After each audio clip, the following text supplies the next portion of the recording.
Hello दोस्तों, स्वागत है आपके अपने YouTube channel target civil services में। आज है 7 अप्रैल और 7 अप्रैल से जितने भी करंट अफेयर्स के क्वेश्चन बनने वाले हैं सारे क्वेश्चन को इस लेक्चर में हम डिस्कस करेंगे। और साथ ही दोस्तों इन करंट अफेयर्स के क्वेश्चन से जो भी एक्स्ट्रा फैक्ट बनेगा उन्हें भी हम देखेंगे। यदि दोस्तों आप जनवरी 2021 से दिसंबर 2021 तक world and national current affairs की PDF परचेस करना चाहते हो तो आपको हमारे मोबाइल नंबर 7566836900 पर ओनली 69 रुपीज़ पे करना होगा। और ये पेमेंट दोस्तों आप हमें फ़ोन पे और गूगल पे कर सकते हो। और इसके बाद जब आप दोस्तों पेमेंट कर दोगे उसका स्क्रीनशॉट आपको हमारे व्हाट्सएप नंबर 7566836900 पर सेंड करना होगा। इसके तुरंत बाद दोस्तों आपको हमारी टीम जनवरी 2021 से दिसंबर 2021 तक की PDF प्रोवाइड करवा देगी है। सबसे पहले हम बात करते हैं जो लास्ट क्लास में आपसे क्वेश्चन पूछा गया था कि राष्ट्रीय जल पुरस्कार 2022 में सर्वश्रेष्ठ राज्य की जो श्रेणी है इसमें पहला पुरस्कार किसे प्रदान किया गया है। यह प्रदान किया है दोस्तों उत्तर प्रदेश राज्य को। करेक्ट आंसर है यहाँ पे ऑप्शन 2। तो दोस्तों भारत के राष्ट्रपति रामनाथ कोविंद जी ने नई दिल्ली में राष्ट्रीय जल पुरस्कार प्रदान किए हैं और इस समारोह में उत्तर प्रदेश को प्रथम पुरस्कार से सम्मानित किया गया है।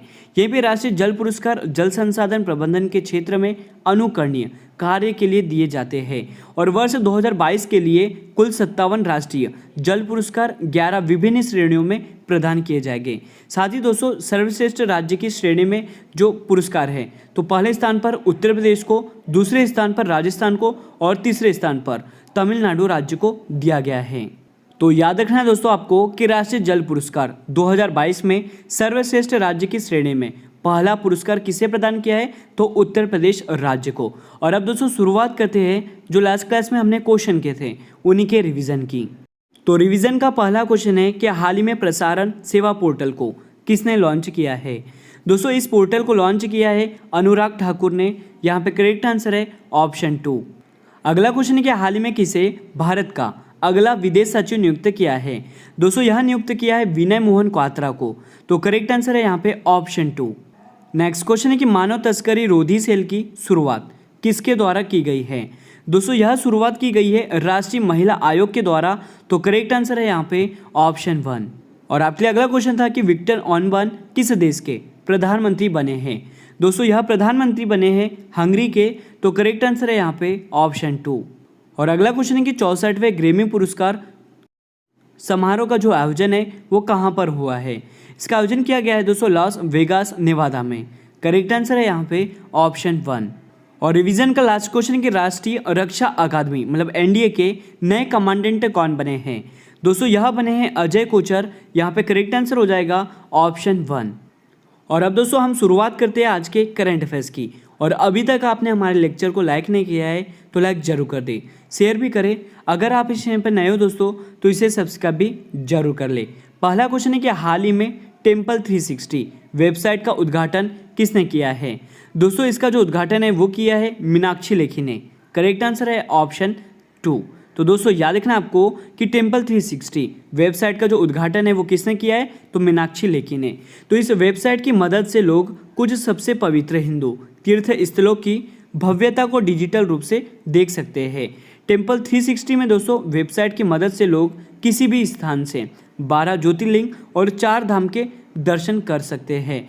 तो आपको याद रखना है यहाँ पे कि टेम्पल 360 वेबसाइट का जो उद्घाटन है वह किसने किया है तो मीनाक्षी लेखी ने। और अब चलते हैं अगले क्वेश्चन की ओर। और आपके लिए अगला क्वेश्चन दोस्तों की 83वीं राष्ट्रीय टेबल टेनिस चैंपियनशिप 2022 का जो आयोजन है वो कहाँ पर किया जाएगा। इसका आयोजन किया जा रहा है दोस्तों शिलांग मेघालय में। करेक्ट आंसर है यहाँ पे ऑप्शन 2। तो याद रखना है दोस्तों आपको कि 83वीं राष्ट्रीय टेबल टेनिस चैंपियनशिप 2022 का जो आयोजन है वो कहाँ पर किया जा रहा है तो शिलांग मेघालय में। और अब चलते हैं अगले क्वेश्चन की ओर। और आपके लिए अगला क्वेश्चन है कि उत्तर प्रदेश के मुख्यमंत्री योगी आदित्यनाथ ने स्कूल चलो अभियान को किस जिले से शुरू किया है। दोस्तों उत्तर प्रदेश के मुख्यमंत्री योगी आदित्यनाथ जी ने ये जो स्कूल चलो अभियान है इसे शुरू किया है। करेक्ट आंसर है यहाँ पे ऑप्शन 4। याद रखना डिस्ट्रिक्ट कौन सा है तो श्रावस्ती उत्तर प्रदेश। दोस्तों, उत्तर प्रदेश के मुख्यमंत्री योगी आदित्यनाथ जी ने राज्य के प्राथमिक और उच्च प्राथमिक विद्यालयों में 100% नामांकन सुनिश्चित करने के लिए श्रावस्ती जिले से स्कूल चलो अभियान की शुरुआत की है। उत्तर प्रदेश के श्रावस्ती जिले में सबसे कम साक्षरता दर है और साथ ही इस अभियान का जो उद्देश्य है वो क्या है दोस्तों, तो श्रावस्ती के साथ प्रदेश के अन्य पिछड़े जिलों को उत्तर प्रदेश साक्षरता को मुख्य धारा में लाना है। तो आपको यहाँ पे याद रखना है कि स्कूल चलो अभियान की जो शुरुआत है वह श्रावस्ती जिले से की गई है। करेक्ट आंसर हो गया यहाँ पे ऑप्शन 4। और अब चलते हैं अगले क्वेश्चन की ओर। और आपके लिए अगला क्वेश्चन है कि किस राज्य की विधानसभा में चंडीगढ़ को अपने राज्य में स्थानांतरित करने का प्रस्ताव पारित किया है। तो दोस्तों, पंजाब राज्य की विधानसभा में चंडीगढ़ को राज्य में स्थानांतरित करने का प्रस्ताव पारित किया है। तो पिछले 57 वर्षों में पंजाब विधानसभा द्वारा चंडीगढ़ को पंजाब में स्थानांतरित करने के लिए यह 7वां प्रस्ताव पारित किया गया है। दोस्तों, इस तरह का पहला प्रस्ताव 18 मई 1967 को आचार्य पृथ्वी सिंह आजाद ने लाया था और विधानसभा के एक दिवसीय विशेष सत्र के दौरान प्रस्ताव पारित किया गया है। तो यहाँ पे आपको याद रखना है कि पंजाब राज्य की विधानसभा में चंडीगढ़ को अपने राज्य में स्थानांतरित करने का प्रस्ताव पारित किया है। करेक्ट आंसर हो गया यहाँ पे ऑप्शन 2 पंजाब। और अगला क्वेश्चन है दोस्तों कि अंतर्राष्ट्रीय दूरसंचार संघ प्रबंधन परिषद समिति की नई उपाध्यक्ष कौन बनी है। दोस्तों, ये जो अंतर्राष्ट्रीय दूरसंचार संघ है इसके प्रबंधन परिषद समिति की जो नई उपाध्यक्ष है वो बन गई है अपराजिता शर्मा। करेक्ट आंसर है यहाँ पे ऑप्शन 3। और आप देख सकते हैं दोस्तों, ये है अपराजिता शर्मा। तो दोस्तों, अपराजिता शर्मा को अंतर्राष्ट्रीय दूरसंचार संघ प्रबंधन परिषद समिति की नई उपाध्यक्ष चुना गया है। अंतर्राष्ट्रीय दूरसंचार संघ की यहाँ पे हम बात करें तो संयुक्त राष्ट्र का सूचना और संचार विशेष संगठन है। दोस्तों, इसकी जो स्थापना है वह 17 मई 1865 को की गई थी और इसका मुख्यालय जेनेवा स्विट्जरलैंड में स्थित है। ये आपको याद रखना है। तो करेक्ट आंसर हो गया यहाँ पे ऑप्शन 3 अपराजिता शर्मा। और अब चलते हैं अगले क्वेश्चन की ओर। और आपके लिए अगला क्वेश्चन दोस्तों कि हाल ही में किसने अवैध टिकटिंग के खिलाफ ऑपरेशन उपलब्ध नामक एक अभियान चलाया है। तो यह अभियान चलाया दोस्तों रेलवे सुरक्षा बल सेवा ने। करेक्ट आंसर है यहाँ पे ऑप्शन 2। तो रेलवे सुरक्षा बल सेवा ने ऑपरेशन उपलब्ध के तहत कथित कालाबाजारी करने वालों के खिलाफ अखिल भारतीय अभियान चलाया है। इस अभियान के तहत दोस्तों 1459 दलालों को गिरफ्तार किया गया है और इनमें भारतीय रेलवे खान पान और पर्यटन निगम के 341 अधिकृत एजेंट भी शामिल है। और दोस्तों, ये जो रेलवे सुरक्षा बल सेवा है यह एक केंद्रीय सशस्त्र बल है जो भारतीय रेल मंत्रालय के अधीन कार्य करता है। RPFS की यहाँ पे हम बात कर रहे हैं, मतलब रेलवे प्रोटेक्शन स्पेशल फोर्स की यहाँ पे हम बात कर रहे हैं, जिसके महानिदेशक कौन है दोस्तों, तो यह संजय चंदर है। ये आपको याद रखना है। तो करेक्ट आंसर हो गया यहाँ पे ऑप्शन 2 रेलवे सुरक्षा बल सेवा ने दोस्तों अवैध टिकटिंग के खिलाफ ऑपरेशन उपलब्ध नामक एक अभियान चलाया है। और अब चलते हैं अगले क्वेश्चन की ओर। और आपके लिए अगला क्वेश्चन है दोस्तों कि हाल ही में चमेली देवी जैन पुरस्कार से किसे सम्मानित किया है। दोस्तों, यह सम्मानित किया है आरिफ जौहरी को। करेक्ट आंसर है ऑप्शन 2, मतलब आरिफा जौहरी को चमेली देवी जैन पुरस्कार से सम्मानित किया है।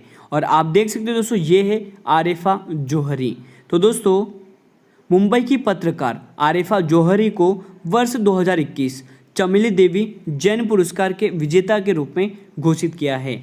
मीडिया फाउंडेशन ने जौहरी को दोस्तों पुरस्कार के विजेता के रूप में नामित किया है। वह मुंबई में scroll.in के लिए काम करती है। तो आपको याद रखना है यहाँ पे कि आरिफा जौहरी को चमेली देवी जैन पुरस्कार से सम्मानित किया है। और अब चलते हैं दोस्तों आज के लास्ट क्वेश्चन की ओर। और आज का लास्ट क्वेश्चन है आपके लिए कि राष्ट्रीय समुद्री दिवस कब मनाया गया है। दोस्तों, ये जो नेशनल मैरीटाइम डे है यह प्रतिवर्ष मनाया जाता है 5 अप्रैल को। करेक्ट आंसर है यहाँ पे ऑप्शन 3। तो राष्ट्रीय समुद्री दिवस प्रतिवर्ष 5 अप्रैल को inter continental commerce and the world wide economy के समर्थन के बारे में जागरूकता पैदा करने के लिए मनाया जाता है। यह दिवस दोस्तों पहली बार 5 अप्रैल 1964 को मनाया गया था और 1 से 5 अप्रैल 2022 के बीच पुनीत सागर अभियान 2022 के प्रारंभिक चरण का आयोजन भी किया जा रहा है। तो यहाँ पे दोस्तों आपको याद रखना है राष्ट्रीय समुद्री दिवस कब मनाया जाता है, तो प्रतिवर्ष 5 अप्रैल को मनाया जाता है। और अब दोस्तों बात करते हैं आज के क्वेश्चन ऑफ द डे की, जिसका जवाब आपको कमेंट सेक्शन में देना है कि दिल्ली मेट्रो रेल कॉरपोरेशन के नए प्रबंधक निदेशक कौन बने हैं। इसका सही जवाब आपको कमेंट सेक्शन में देना है। और साथ ही दोस्तों आपको DMRC मतलब दिल्ली मेट्रो रेल कॉरपोरेशन की जो स्थापना है वह कब की गई थी, इसका भी जवाब आपको कमेंट सेक्शन में देना है। और अब दोस्तों शुरुआत करते हैं आज के डेली जीके तड़का डोज की, जहाँ पे हम बात करने वाले हैं डोज नंबर 52 की। दोस्तों ये जो हम डेली जीके तड़का डोज करते हैं, यहाँ पे हम ऐसे सिलेक्टेड क्वेश्चन करते हैं जो आने वाले सभी कॉम्पिटिटिव एग्जाम में सीधे पूछे जा सकते हैं। तो आज का पहला क्वेश्चन दोस्तों कि रॉकेट किस सिद्धांत पर कार्य करता है, तो यह कार्य करता है संवेग संरक्षण पर। याद रखना आपको कि रॉकेट दोस्तों संवेग संरक्षण के सिद्धांत पर कार्य करता है। नेक्स्ट क्वेश्चन है कि गुरुत्वाकर्षण के स्वाभाविक नियम का जो प्रतिपादन है वह किसने किया है, तो दोस्तों इसका प्रतिपादन किया था न्यूटन ने। याद रखना किसने किया था, न्यूटन ने। नेक्स्ट क्वेश्चन दोस्तों कि पास्कल किसकी इकाई होती है, तो पास्कल इकाई होती है दाब की। याद रखना दाब की इकाई क्या होती है, तो यह पास्कल होती है। अगला क्वेश्चन कि मानव शरीर में सबसे छोटी ग्रंथि कौन सी होती है, तो यह दोस्तों पिट्यूटरी ग्रंथि होती है। याद रखना कि मानव शरीर में जो सबसे छोटी ग्रंथि है वो कौन सी है, तो पिट्यूटरी ग्रंथि है। नेक्स्ट क्वेश्चन दोस्तों कि दूरदृष्टि दोष से पीड़ित व्यक्ति की स्पष्ट दृष्टि की जो न्यूनतम दूरी है वो कितनी होती है, तो यह होती है दोस्तों 25 सेंटीमीटर। अगला क्वेश्चन दोस्तों कि हॉर्नबिल त्यौहार किस राज्य में मनाया जाता है, तो दोस्तों आपको याद रखना है कि ये जो हॉर्नबिल त्यौहार है यह मनाया जाता है नागालैंड राज्य में। नेक्स्ट क्वेश्चन है कि कौन सा पक्षी पीछे की ओर उड़ सकता है, तो दोस्तों यह उड़ने वाले पक्षी का नाम है हमिंग बर्ड। याद रखना कौन सा है, यह हमिंग बर्ड है। अगला क्वेश्चन है दोस्तों कि स्वतंत्र भारत की लोकसभा का पहला अध्यक्ष कौन था, तो दोस्तों स्वतंत्र भारत की जो लोकसभा है इसके पहले अध्यक्ष थे GV मावलंकर। याद रखना कौन थे, तो यह GV मावलंकर थे। नेक्स्ट क्वेश्चन है कि भारतीय संविधान में राजनीति के निर्देश सिद्धांत किस देश के संविधान से लिए गए हैं, तो दोस्तों यह लिए गए हैं आयरलैंड के संविधान से। करेक्ट आंसर है ऑप्शन आयरलैंड। तो एक बार दोस्तों फिर देख लेते हैं आज का क्वेश्चन ऑफ द डे कि दिल्ली मेट्रो रेल कॉरपोरेशन के नए प्रबंधक निदेशक कौन बने हैं। इसका सही जवाब आपको कमेंट सेक्शन में देना है। साथ ही आपको DMRC की स्थापना कब की गई थी ये भी आपको बताना है। तो दोस्तों आज का लेक्चर यहीं पर एंड होता है। अगर आपको हमारा लेक्चर और आपको हमारी मेहनत अच्छी लगती हो तो इसे लाइक जरूर करें, शेयर भी करें। अगर आप इस चैनल पर नए हो तो इसे सब्सक्राइब भी जरूर कर ले। Thank you so much guys for watching this video. Bye bye, take care.